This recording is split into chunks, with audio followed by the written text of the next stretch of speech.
देखिए, इस तरीके के दावे अक्सर पक्ष विपक्ष दोनों तरफ से किए जाते हैं, जहां पर विपक्ष के द्वारा ये भी दावा किया जा रहा था कि हम हाजीपुर भी हम हारे। इस बार भी विपक्ष ने कई दावे किए थे लोकसभा के चुनाव में। मेरी पार्टी के अगर आप बात करेंगे तो 5 की 5 सीटें हम लोगों ने जीती। अंतोगत्वा फैसला चुनाव में सिर्फ और सिर्फ जनता लेती है। पीके के तंज ने चिराग को दुख पहुंचा दिया है और यही मसले पर जब चिराग पासवान से बात की गई तो उन्होंने कहा कि कोई भी ऐसा मसला होता है और जब भी चुनाव का वक्त होता है तो पक्ष और विपक्ष ऐसे ही बातें बोलती है। साथ ही उन्होंने प्रशांत किशोर के बात का नोटिस भी नहीं किया और उन्होंने क्या कुछ जवाब दिया है, सुनिए। चिराग जी क्या कुछ कहना चाहिए? चिराग जी, सबसे पहले बहुत बधाई कि बिहार में आप केंद्रीय मंत्री बने, लेकिन प्रशांत किशोर ने कहा है कि इस बार नीतीश कुमार की धज्जी उड़ जाएगी, पता लग जाएगा उनको इस बार जनता कहां फेंकेगी। प्रशांत किशोर का बयान है। देखिए, इस तरीके के दावे अक्सर पक्ष विपक्ष दोनों तरफ से किए जाते हैं। अंतोगत्वा फैसला चुनाव में सिर्फ और सिर्फ जनता लेती है। इस बार भी विपक्ष ने कई दावे किए थे लोकसभा के चुनाव में कि खाता नहीं खुलेगा एनडीए का, जीरो पर आउट हो जाएंगे, तमाम तरीके की बातें कही गई थी। हकीकत में परिणाम क्या हुआ? हम लोग अधिकांश जीते सीटें हम लोग बिहार में जीतने का हम लोगों ने काम किया। मेरी पार्टी के अगर आप बात करेंगे तो 5 की 5 सीटें हम लोगों ने जीती, जहां पर विपक्ष के द्वारा ये भी दावा किया जा रहा था कि हम हाजीपुर भी हम हारे।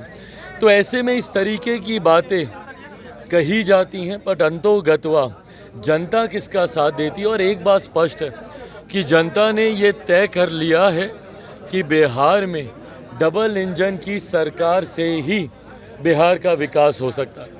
एक लंबा समय बिहार में ऐसा रहा है जहाँ पे विरोधाभास की सरकारें रही हैं, केंद्र में कोई और राज्य में कोई और। ऐसे में एक लंबे समय के बाद जब बिहार को डबल इंजन की सरकार मिली है, इस सरकार पर बिहार की जनता का विश्वास है। जहां केंद्र के चुनाव में, लोकसभा के चुनाव में हम लोगों के पक्ष में बिहार की जनता ने मतदान करने का काम किया। जो कुछ सीटें भी हम लोग हारे हैं उसमें भी सबको कारण पता है, कहीं ना कहीं उसमें भी हम लोग अगर थोड़ी सी बेहतर तरीके से अगर हम ही लोग चुनाव लड़ते तो परिस्थितियां और बेहतर हो सकती थी। ऐसे में विधानसभा के चुनाव में भी बिहार की जनता ने मन बना लिया है, एनडीए की ही सरकार आएगी। मुख्यमंत्री नीतीश कुमार जी के नेतृत्व में एनडीए चुनाव लड़ने जा रहा है और विधानसभा चुनाव परिणामों के बाद बिहार में भी एनडीए की ही सरकार बनेगी। एक बार फिर से विशेष राज्य के दर्जे की मांग उठी है, क्या सीएम नीतीश कुमार एक बार फिर से प्रेशर पॉलिटिक्स करना चाह रहे हैं? प्रेशर पॉलिटिक्स नहीं है भाई, ये मांग तो हम लोग की रही है।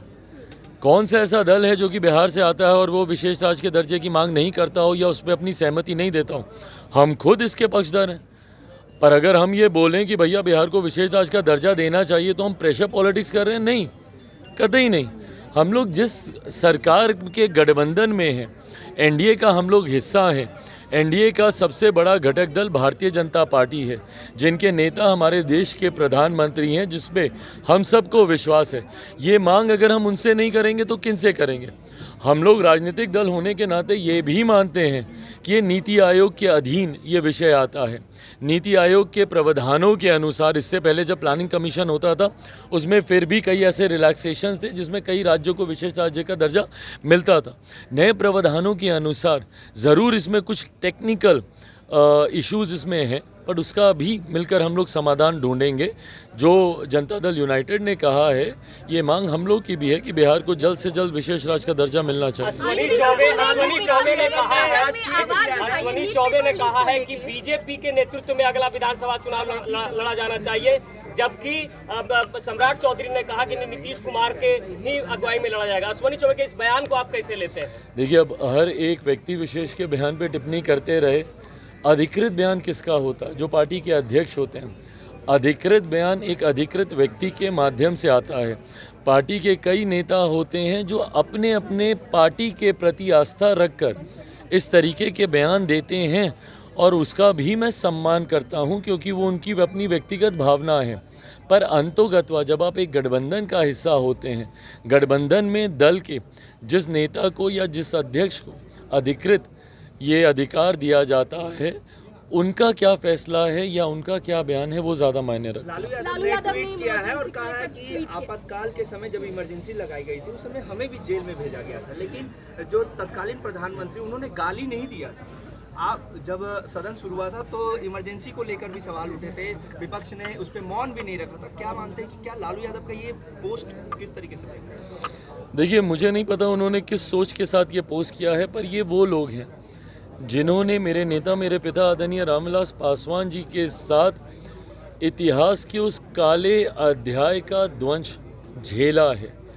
ये वो लोग हैं जिन्होंने खुद इमरजेंसी के दौरान यातनाएं, प्रताड़नाएं झेली हैं। ये एक ऐसा दौर था जहां भारत को बंदी बनाने का प्रयास किया जा रहा था, देश के ऊपर डिक्टेटरशिप थोपने का प्रयास किया जा रहा था, जिसका कतई कोई समर्थन नहीं कर सकता। आज जब इस काले अध्याय को लगभग 50 साल पूरे होने को आ रहे हैं, ऐसे में ज़रूरी है कि मौजूदा पीढ़ी और आने वाली पीढ़ी भी उस अध्याय को जाने और उससे सीख लेकर आगे बढ़ने का काम करे। इसके लिए ज़रूरी है कि इस पे चर्चा हो, इसके लिए ज़रूरी है कि इस पर निंदा प्रस्ताव सर्वसहमति से पारित हो। मुझे नहीं लगता कि कोई भी, इंक्लूडिंग कांग्रेस, क्या वो आज इमरजेंसी का समर्थन करती हैं। जब माननीय अध्यक्ष जी ने लोकसभा में जब इस प्रस्ताव को जब वो पढ़ रहे थे, जिस तरीके से विपक्ष, और विपक्ष में भी मैं ख़ास तौर पे मैं कह दूं क्योंकि मैं खुद उस वक्त सदन में मैं मौजूद था, सिर्फ कांग्रेस के द्वारा ये हंगामा किया जा रहा था। तथाकथित इंडिया अलायंस के घटक दल तक इस पे खामोश थे। समाजवादी पार्टी, उनके नेता, मैं नाम लेकर बोल रहा हूँ, अखिलेश यादव जी वहीं सामने बैठे हुए थे, हम लोग के सामने ही बैठे हुए थे, वो खामोश थे, वो नहीं उठे। क्यों? क्योंकि उनके पिता ने भी उन यातनाओं को झेला है। मेरे खुद के पिता ने इमरजेंसी का वो दौर, जब तक वो जीवित थे, उसकी कहानियाँ बताते थे। उस दौर में क्या क्या प्रताड़नाएं उन लोगों ने झेली हैं, कैसे महीनों तक उनको जेल में बंद करके रखा गया बिना किसी कारण के, ये तमाम बातें। तो सुना आपने कि किस तरीके से चिराग पासवान ने कई मुद्दों पर बातें की, साथ ही मीडिया के तमाम सवालों का जवाब दिया है और साथ ही अपने एजेंडे के विषय में भी जानकारी दी है कि उन्हें जो विभाग मिला है उसमें वो किस तरीके से काम करेंगे और क्या कुछ कमियां हैं जिस पर उनकी नजर रहेगी।